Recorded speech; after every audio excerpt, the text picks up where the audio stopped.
দেখুন তখনকার প্রেক্ষাপটে আমরা নির্বাচন করেছি।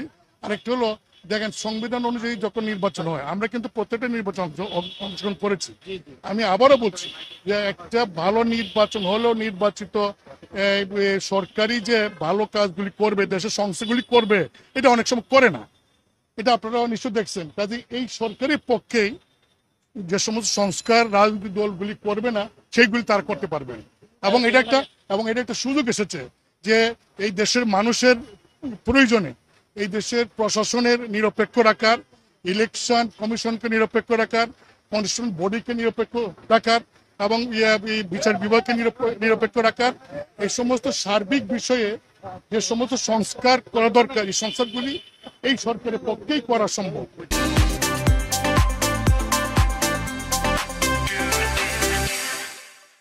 দেখুন দেখুন দেখুন দেশ স্বাধীনের পর থেকে আজকে পর্যন্ত অনেক রাজনৈতিক দল আছে, অনেকে ক্ষমতা গেছে, আমরা ক্ষমতা ছিলাম, সবারই কম বেশি ভুল ত্রুটি আছে। তাই সেই জন্য আমরা বলছি যে রাজনৈতিক দলগুলি শুধুমাত্র নির্বাচন করে গিয়ে সংস্কারগুলি করবে এটা আমাদের মনে হয় না। তাই এই সরকারের পক্ষে করা সম্ভব। আমাদের অনেক ভুল ত্রুটি আছে, সেই ভুল ত্রুটি যাতে ইচ্ছা করলে করতে না পারি সেই জন্য তো সংস্কারগুলি প্রয়োজন।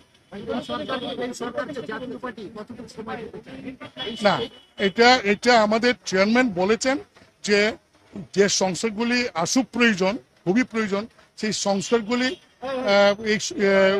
মানে প্রধান উপদেষ্টার কাছে অনুরোধ করা হয়েছে। তিনি তার উপদেষ্টা পরিষদ তাদের প্রতি আমাদের আস্থা আছে, আস্থা আছে। এবং আমাদের চেয়ারম্যান এটাও বলেছেন যে ওনারা স্থায়ীভাবে ক্ষমতা যাওয়ার নিজের আসেন নাই, ওনার প্রত্যেকের নিজস্ব পেশা আছে, তারা আসছেন দেশের প্রয়োজনে, দেশের স্বার্থে।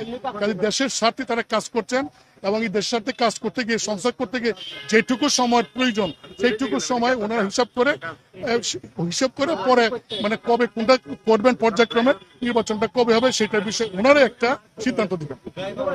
Thank you.